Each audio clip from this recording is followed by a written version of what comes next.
The Spencer 1860 was an American lever-action rifle.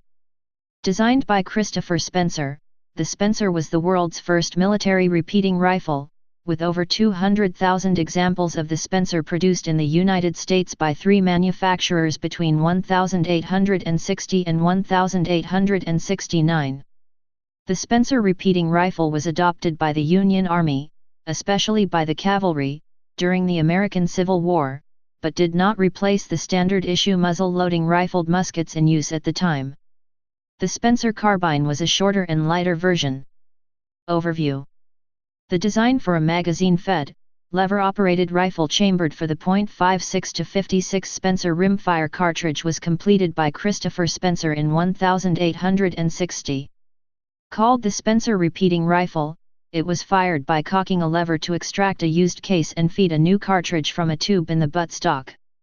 Like most firearms of the time, the hammer had to be manually cocked in a separate action before the weapon could be fired. The weapon used copper rimfire cartridges, based on the 1854 Smith & Wesson patent, stored in a 7-round tube magazine. A spring in the tube enabled the rounds to be fired one after another. When empty, the spring had to be released and removed before dropping in fresh cartridges, then replaced before resuming firing. Rounds could be loaded individually or from a device called the Blakesley cartridge box, which contained up to 13, also 6 and 10, tubes with 7 cartridges each, which could be emptied into the magazine tube in the buttstock. Unlike later cartridge designations, the .56 to 56 Spencer's first number referred to the diameter of the case just ahead of the rim, the second number the case diameter at the mouth. The actual bullet diameter was .52 inches. Cartridges were loaded with 45 grains, 2.9 grams, of black powder, and were also available as .56 to 52, .56 to 50, and a Wildcat .56 to 46. A neck-down version of the original .56 to 56. Cartridge length was limited by the action size to about 1.75 inches. Later calibers used a smaller diameter, lighter bullet, and larger powder charge to increase power and range over the original .56 to 56 cartridge, which was almost as powerful as the .58 caliber rifled musket of the time but underpowered by the standards of other early cartridges such as the .50-70 and .45 to 70. History.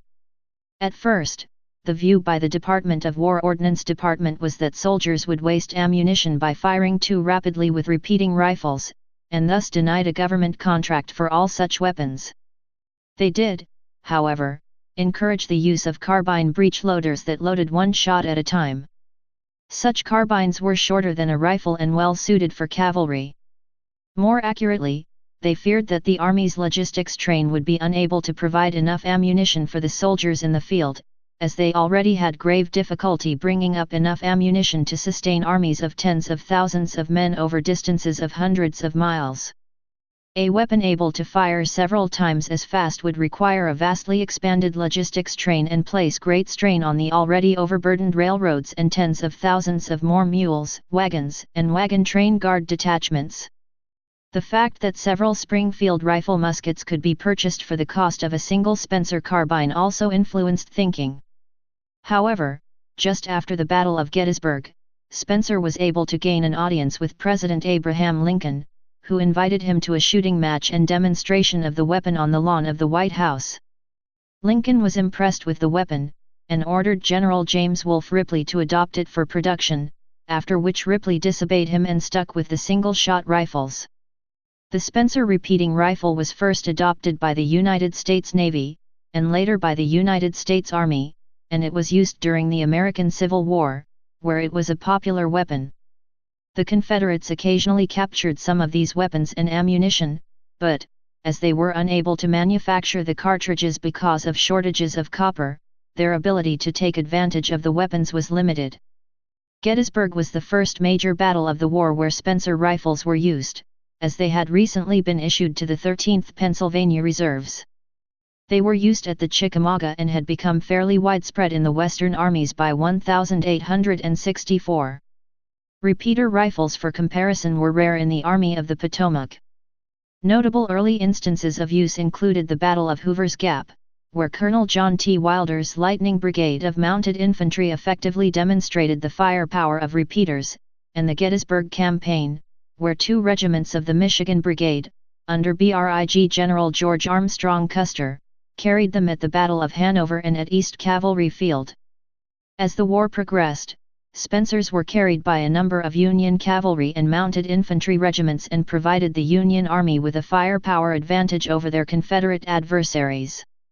At the Battle of Nashville, 9,000 mounted infantrymen armed with the Spencer, under the command of Major General James H. Wilson, Chief of Cavalry for the Military Division of the Mississippi, rode around General Hood's left flank and attacked from the rear. President Lincoln's assassin John Wilkes Booth was armed with a Spencer carbine at the time he was captured and killed. The Spencer showed itself to be very reliable under combat conditions, with a sustainable rate of fire in excess of 20 rounds per minute. Compared to standard muzzle loaders, with a rate of fire of 2-3 rounds per minute, this represented a significant tactical advantage. However, effective tactics had yet to be developed to take advantage of the higher rate of fire. Similarly, the supply chain was not equipped to carry the extra ammunition. Detractors would also complain that the amount of smoke produced was such that it was hard to see the enemy, which was not surprising since even the smoke produced by muzzle loaders would quickly blind whole regiments, and even divisions as if they were standing in thick fog, especially on still days. One of the advantages of the Spencer was that its ammunition was waterproof and hardy, and could stand the constant jostling of long storage on the march, such as Wilson's raid. The story goes that every round of paper and linen sharps ammunition carried in the supply wagons was found useless after long storage in supply wagons.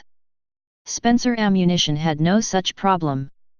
In the late 1860s, the Spencer Company was sold to the Fogarty Rifle Company and ultimately to Winchester. Many Spencer carbines were later sold as surplus to France, where they were used during the Franco-Prussian War in 1870. Even though the Spencer Company went out of business in 1869, ammunition was manufactured in the United States into the 1920s. Later, many rifles and carbines were converted to centerfire, which could fire cartridges made from the centerfire .50 to 70 brass. Production ammunition can still be obtained on the specialty market. Type lever-action rifle. Place of origin United States. Service history. Used by United States Army, United States Navy, Confederate States of America, France, Siam, Japan, Empire of Brazil. Wars: American Civil War, Indian Wars, Bosnian War, Paraguayan War, Franco-Prussian War. Production history. Designer Christopher Spencer. Designed 1860. Manufacturer: Spencer Company. Burnside Rifle Co. Winchester. Produced 1860-1869. No built 200,000 approximate. Specifications: length 47 in, 1,200 mm, rifle with 30-inch barrel. 39.25 in, 997 mm, carbine with 22-inch barrel. Barrel length 30 in, 760 mm. 22 in, 560 mm. 20 in, 510 mm. Cartridge .56 to 56 Spencer rimfire. Caliber .52 in, 13 mm. Action: manually cocked hammer, lever action. Rate of fire 14 to 20 rounds per minute. Muzzle velocity 931 to 1033 feet/s, 284 to 315 m/s. Effective firing range 500 yards. Feed system 7-round tube magazine. Please subscribe and thanks for watching.